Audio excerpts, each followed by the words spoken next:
Chapter 11, Turn on the Light.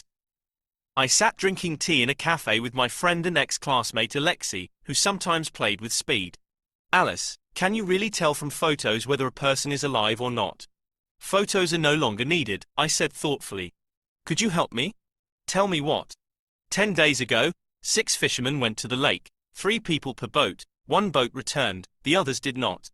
The lake is large. In some places it reaches even 100 kilometers by 100 kilometers, and its shores are invisible. They're looking for people, walking around villages.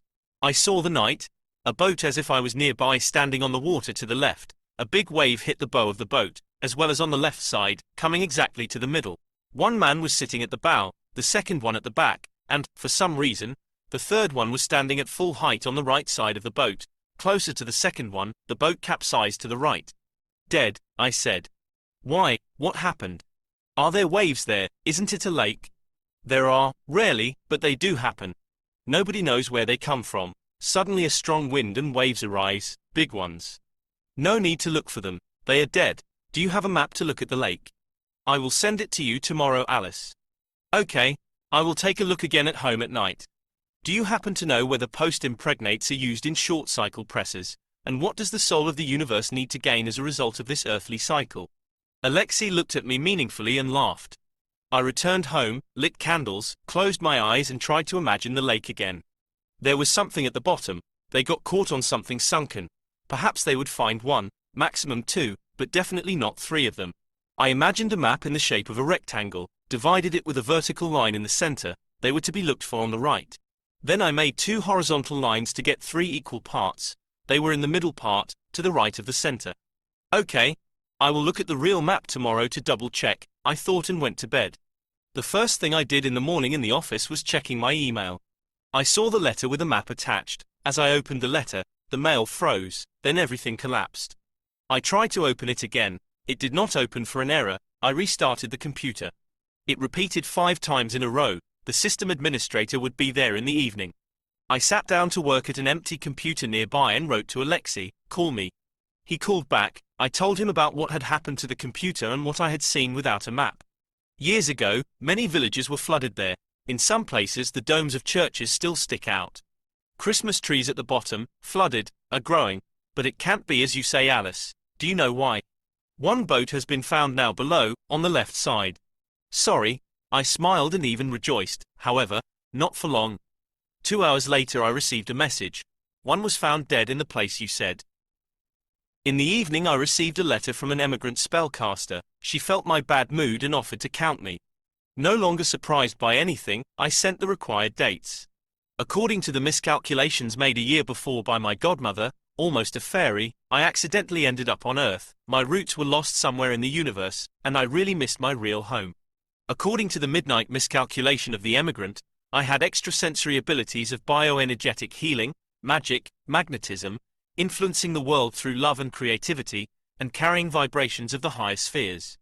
I clenched my head in my hands. What should I do here? Why did I come down anyway? Who am I? My future was still closed. I always saw something ahead before and walked into the distance. At that time, nothing but the void, which in its essence was death.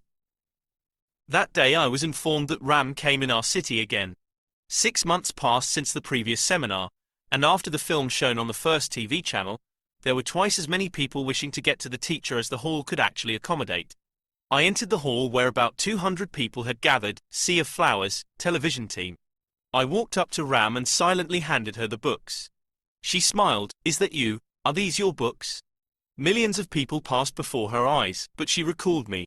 The hall fell silent, the cameras turned on. At first, Ram, as usual, spoke about herself and the capabilities of everyone. People came to her from all over the world, expecting a miracle. But for a miracle to happen, we must create it ourselves. I was looking at the golden glow around her head when Ram introduced me to the seminarians. I came out with books, said that after the seminar they had published my spells, written 2/3 of my life for the table drawer. I had been officially recognized as a spellcaster, awarded a medal, and I had painted a series of meditation pictures about the girl with the mooncat. At that moment the audience burst into applauses. I seemed to be the happiest woman in the world. Then the mantras came again. I did not feel my body. The body was petrified and empty. I knew, When I returned, it would be difficult to assemble it, and for a minute or two it would be still alien. The same meadow, the same mountains, ordinary and other. 108 springs, the abyss, a thin thread to the monastery on the hill. My monk, that time all in white, he emanated such a strong dazzling radiance that his face was invisible. Radiance, similar in shape to a huge luminous egg. I walked to the monastery, the same monks in orange, as usual. I wanted to enter the temple. If I had no right, they would stop me, so I stepped inside. There was a statue of Buddha in front of me. I held in my hand the cross bought in Tibet in reality, similar to the orthodox one, but made of metal wire tied with threads of rainbow colors, with a multicolored tassel of the same threads at the bottom. I stopped at the Buddha statue and asked to help me understand who I was. I entered the room to the left, the book depository. There were a lot of old books there and almost no light, very quiet. The racks were located at a distance of a meter from the floor to the ceiling, along all walls. There was a niche under the shelves. I bent down and passed under the books when a monk appeared in the room. I did not know him yet. I was afraid he would say I must not be there, but he smiled, and the books flew off the shelf into his hand. He opened it and showed to me. I saw entries in Sanskrit. I said mentally, I don't understand. I smiled. The monk pointed with his eyes at the third room, located to the left, the entrance to which was hung with a thick black cloth. I was scared, but the monk silently waited for me to enter it, and I did. The secret room was small. Blue walls were in a foggy haze. Exactly in the middle, a silver light was pouring straight from the sky. I stood under it, and it poured into my astral body, filling it with energy. Monks appeared in the room and recited mantras, walking around me in a circle with ancient books in their hands. A small monastery garden, an old well, monks took up silver-colored holy water with wooden buckets. Each of them came up to me in turn and poured the water on me. I rejoiced and smiled at them, and they at me. It was getting dark. The monks began to dance around the fire or a vat of incense. I used to dance next to them, but that time with each of them in turn, and then they walked around me, dancing inside the circle. I tried to count them, but I kept getting confused. Due to the misty haze of incense or fire, I could hardly see their faces, and they were constantly moving, probably 12 of them in total. I felt the time for me to leave. The monks came up to me in turns, and as a farewell, passed their second and third fingers, without touching, exactly in the center of my forehead in the area of the third eye, blessing me. I left for the fire-colored sky and felt good floating in it. I was not even a ghost. I had no contours anymore. I had nothing else. Myself did not exist anymore. I threw away the superfluous and became everything. I was sky. During the break, I was lying on my rug with my eyes closed, when I suddenly heard Ram's voice. Alice, wake up. You know, I have read what you wrote about another reality.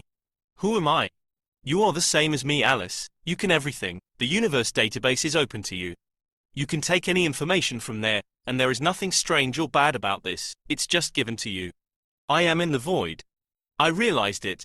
But you did the right thing to give people what you created and carried in yourself all these years. Just think of what a heavy burden you have just got rid of. I don't see my future. I cannot understand what I am doing here. Why did I come down, if it's all about those books? No, not those. It will be a completely different and higher stage than the previous one. First, publish your another reality as a must and as soon as possible. After all, everything you wrote is true. It's not a game. People are playing on Earth. We are not. You are real. Publishing your book will make you freed. Something new will be revealed to you, not seen yet. I am so lonely. Yes, I know, but the higher forces gave you much more. Imagine how strong you are in spirit and what your man who was not should be like. Such people are rare. He will come, but the path is very long. I said to you 6 months ago that I saw the light. You must wait instead of screaming into the sky, thus blocking your path. What else should I do, besides the book? Find the key to your door. Make an important decision. In fact, step over yourself. The only thing you feel yourself unable to do today, I don't know what, you need to understand yourself. If you do so, you will move to a new level. The next round of the spiral will begin. I know what I have to do, but I can't. I want to, but I cannot, because if I do it now, I will die. You must die, Alice, for everything old, for your past, to be born again. This is the only way you can save yourself for the light. I entered the temple of my soul. Everything was the same, but not the same. Where was the light? Darkness, as if all the invisible light bulbs had burned out. Dazzling white walls looked grey. I needed to turn on the light. I tried to find the switch, but it was missing. No switch. I went to the niche where I had met the patriarch the previous time. The table and chair were in place. No patriarch, very dark. Turn on the light, I shouted into the void, going up to the upper floor, where my dead relatives had gathered waiting for me the previous time. Dead darkness. I needed to find the switch. The light must be on there. I was scanning all the walls as I moved in vain. I opened the door to that room. No, those of mine. The room looked different.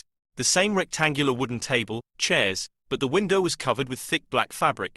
White plasterboard partitions, usually built at exhibitions to separate the stands of neighboring companies, divided the room into several compartments. There was something hanging on the walls. I saw everything bad for a foggy haze. It looked like a museum, but a dead one, because no one visited it. Suddenly the patriarch appeared from behind the right partition. The previous time he had been wearing something green, embroidered with gold, without a headdress. That time he was in black, white headdress, white, green, red ribbons. The patriarch sat down at the table opposite. I looked at him and mentally asked, mine won't come, right? Right, you let them go. Where are we? What is this, a museum? The patriarch nodded in agreement. But it's dead, nobody comes here, right? And why, is it possible? The patriarch did not look at me as the previous time. He was dissatisfied with me. Look carefully, Alice. What is it? I entered the first compartment on the right and saw my photos on the walls, my childhood photos, black and white. One of them was enlarged. I was 4 years old, summer. I rode my bike waving to my dad. There were my spells under glass next to the photos. Is this my museum? I asked in surprise. The patriarch nodded silently. My whole life was there, from birth till. This museum is exactly half full, said the patriarch and repeated slowly and distinctly, exactly half. And indeed, the right side was filled and ready. The left was absolutely empty. The museum was dead, because I was still alive. We went down to the ground floor into a niche. The patriarch stopped and looked at me, expecting the question with which I came to the Temple of the Soul, but for some reason I remained silent. It was so dark, the light must be on there, I needed to find the switch. Suddenly, fiery letters began to appear in the air to the right of the patriarch. They were lit up with a foxy red flame, the first letter, then a dot, the second letter, a dot. I already knew what would be next, the surname, in full, the surname of the man who was not. He was not there, he does not exist, I invented him. The patriarch silently held out a photo. Standing somewhere to the left behind, someone had taken a photo of the man who was not. I saw a part of his face, but not the eyes. He does not exist, do you hear me? Phantoms, ghosts and mental images don't appear in photos, he does not exist. I started weeping, the patriarch was silent, the letters continued to burn, and the photo was hanging in the air right in front of me. What should I do? A giant church candle appeared in the patriarch's hand, and he held it to me. I took the candle with my right hand and mentally lit it. What should I do? Pray, for him, for myself, or burn it? The patriarch kept silent. Okay, I will think about it later, show me what will happen. The patriarch turned and quickly walked to the right. We had not walked along that corridor the previous time. I followed him, or rather, we seemed to be flying. The corridor was very narrow. There was a shabby burgundy carpet on the floor, like in the old flat of my grandma the witch. On the ceiling at the end of the corridor, a switched-on light bulb in a rusty metal cap that looked like a plate, was creaking, swaying in the wind, although there was no wind there. I realized that was the last ray of light in my temple. The light bulb was very dim. It clearly would not last long. It blinked, then suddenly went out, then shone again, but very, very weakly. As we moved, the doors on the right spontaneously swung wide open, and I looked inside the rooms. The first one, small, white walls, small window, small bed, black pillow, black blanket, a piece of white sheet was visible. Nobody there, only in the middle, right opposite the front door, a huge black loop was hanging down. The second door, there was no one there either, the same small room, the same walls, the same bed with a black pillow and a black blanket, a piece of white sheet. There was no loop there, but a window was wide open. The third door, nobody inside, the same small room, the window was closed. There was no loop, the bed was rumpled, there was blood on the white sheet. No, I shouted, stop, enough. I don't want it like that, no need. The patriarch stopped, so dark it was, so dark, there must be the light on there. I need to go to the library, I said decisively, turned around and ran along the left corridor, because I knew which door would lead me there. The patriarch came up to my shelf on the rack to show me my books. I could see for myself, it was there, the blue book I had written to the man who was not. Are you sure of it now? The patriarch asked. I nodded and heard a voice, the earthly voice of Ram. You have 3 minutes left. I ran to the shelf from where I had taken out the book with the word the previous time. The ladder was no longer needed. No ladders were needed there. It was hard to understand where you were only the first time. I reached the very top shelf under the ceiling, took a book, brown, old, in the dust. There was nothing written on the spine. Bible. I opened it randomly. Page 235, Book of Judges, very small typing. I read, Awake, awake, Deborah, utter a song. Arise. Then he made him that remaineth have dominion over the nobles among the people. The Lord made me have dominion over the mighty. They fought from heavens, the stars in their courses fought against. The river swept them away, the ancient river. Oh, my soul, thou hast trodden down strength. I closed it, blew off the dust, carefully put it in place. There was no time to finish reading the page. The main thing was not to forget, so that later I could think about the meaning. We returned to the temple. So dark it was, there must be the light on there. 2 minutes left, say goodbye, come to the door. And then suddenly, I rushed back to the library, or rather, I was pulled into it by a force beyond my control, as if I had something left there, something very important, and I was unable to resist. I found myself next to my shelf and saw in the aisle between it and the neighboring one the ghost of a woman who looked like a nun floating towards me. I recognized Akhmatova and recalled that Stalin had called her nun. She looked at me with interest, scanning, and addressed me simultaneously with notes of arrogance and condescension in her voice. So Alice, that's what you are like. We have read you. We know. Hey everyone, come here. Look who came to us. Immediately, ghosts began to flock from all the halls of the library, ghosts of the spellcasters of the Silver Age. They surrounded me. I heard their voices whispering to each other. I turned around and saw Marina, waltzing merrily around the hall. She flew up to me, looked kindly into my eyes and said with a smile, Alice, live for all of us. Do you hear? Live. A minute left. Open the door. I heard Ram's voice. Someone took my hand. I turned around and saw Sergei Yesenin, and he whispered embarrassed, don't drink there, okay? I smiled. I did not drink. From somewhere to the right, from the crowd of ghosts, Mayakovsky appeared. He sat down on the floor, leaning against the shelf on the right, so as not to put pressure on me with his height. Carefully and seriously scanning me from head to toe, he sighed heavily, put his ghostly hand to his temple, without looking away, jokingly imitated a shot and winced. Do you know what is good and what is bad, Alice? This is not good, I nodded in agreement. There were many of them. The ghostly fog enveloped the library so much that I could no longer see either the shelves or the books. Close the door behind you, said Ram. Meanwhile I was still in the library, and I could not move. I needed to get away from them, otherwise I would never come back. They were telling me something. They continued talking more and more, everyone and all together at the same time. Where was the patriarch? I urgently needed to see him. He would help me get out of there. Turn your back to the door, said Ram. Go down the stairs, back to the earth, to our hall. The violet step. You see your temple moving away and remaining somewhere far, far in the sky. The patriarch stood at the door that connected the library to the temple. What should I pass to earth? I asked quickly.